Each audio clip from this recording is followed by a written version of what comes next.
This is one of the most popular events in the British calendar.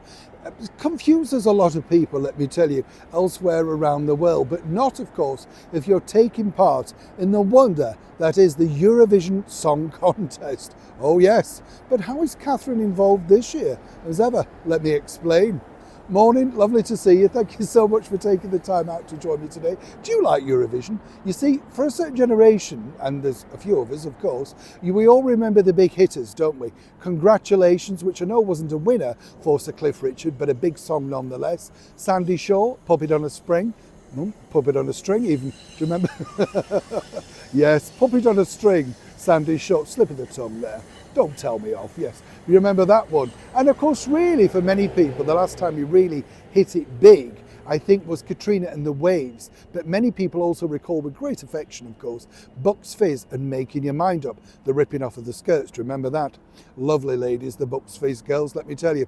Now, what's interesting here is, as we saw in the last year, both the King and the Queen, King Charles, Queen Camilla, visited the event in order to try and shore up interest in our particular entry.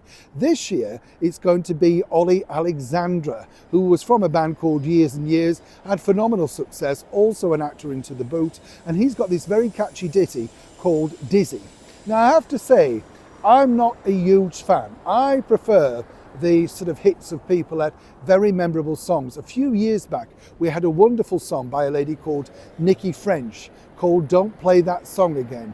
Now, we didn't get to the top, but she did a sterling job. Nikki's a lovely lady, by the way, and is still a wonderful ambassador, not just of our royal family, but of course of the Eurovision also. But if you recall, Catherine was seen playing the piano in a really great clip that shocked a lot of people at the Eurovision. But what can we expect this year? Well, as we know, the Princess of Wales is currently recovering from her health issues, but I've been told that she still wants to get involved in one way or another.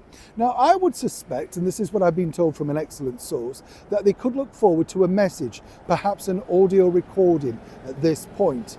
However, if we're lucky, deputising on her behalf, no less, if Catherine doesn't feel necessarily up to it, will be none other than the Prince of Wales and possibly Princess Charlotte. A little bit like they did, remember, when they were on to help promote and jig along the women's football team.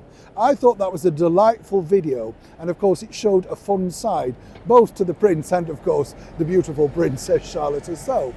Either way, I can tell you first and as ever exclusive that Catherine will not be forgetting the wonderful people of one of the shows that she thoroughly enjoys watching every single year alongside her family, and including getting involved in the votes. Obviously, I can't tell you which shows or which songs, should I say, she's enjoyed the most, but she's a huge Eurovision fan. And so it's nice and heartwarming to share these things with you, because one way or another, if you are Mr. Ollie Alexandra, you can definitely count on the support of the Princess of Wales. And for that, at least, we should all be very grateful. As ever, it's a developing story. When I know more, you'll know more. Neil Sean in the very heart of London.